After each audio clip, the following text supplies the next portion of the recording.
আপনি যে জোর দাবি জানাচ্ছেন, হ্যাঁ, তো এটার কিছু চাক্ষুষ কোনো মানে প্রমাণ আছে এই চেয়ারম্যাট এগুলা বাদে? ডিসকাস করেন। কথা বলেন, আপনি কথা বলেন। আপনাকে কিছু প্রশ্ন করা হয়েছে, আপনি বুঝতে পারছেন না? আপনি যে বিয়ের দাবি জানাচ্ছেন, সে ছেলেটা তো বিয়ে করে ফেলেছে, আপনার সাথে সম্পর্ক ছিল, তাই তো?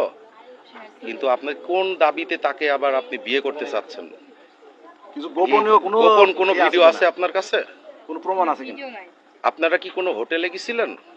বাড়িতে আসছি। কোন বাড়িতে? এদের বাড়িতে আসছি। কতদিন আগে আসছিলেন? ঈদের 15 দিন পরে। বাসায় কেউ ছিল না? সবাই ছিল। তাই আপনার কাছে ওই দিনকার কি কোনো ভিডিও টিডিও আছে, একান্ত মুহূর্তের কিছু? না, ওই দিনকার কোনো ভিডিও নাই। তাই তাহলে কিভাবে মানবো যে তার সাথে আপনার সম্পর্ক রয়েছে? বলছি তো, তাকে ডাকলে সবকিছু প্রমাণ হয়ে যায়। এখন সে তো নাই, সে তো বিয়ে করছে। এইজন্যই তো সে আসতে পারছে না। হ্যাঁ, সে যদি না আসে তাহলে আপনি এখন কি করবেন? এখন কি চাচ্ছেন? সে মনে করেন যে আসবে না, তাহলে আপনি এখন কি করবেন? এই যে রাত হয়ে গেছে, প্রায় 9টা বাজতে চললো, তো এখন কি করবেন?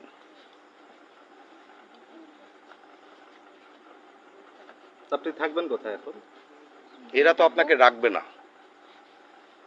হয় আপনাকে প্রশাসনিকভাবে প্রশাসনের হাতে তুলে দেবে, আর না হলে আপনার গার্জেনকে ডাকতে হবে। আপনি থাকবেনটা কোথায় বলুন? গার্জিয়ান যখন আসবে তখন এসে নিয়ে যাবে। গার্জেন কি জানে আপনি এখানে আসছেন? ওসমানপুর ক্যাম্পে ফোন দেন, এসে নিয়ে যান। ক্যাম্পে ফোন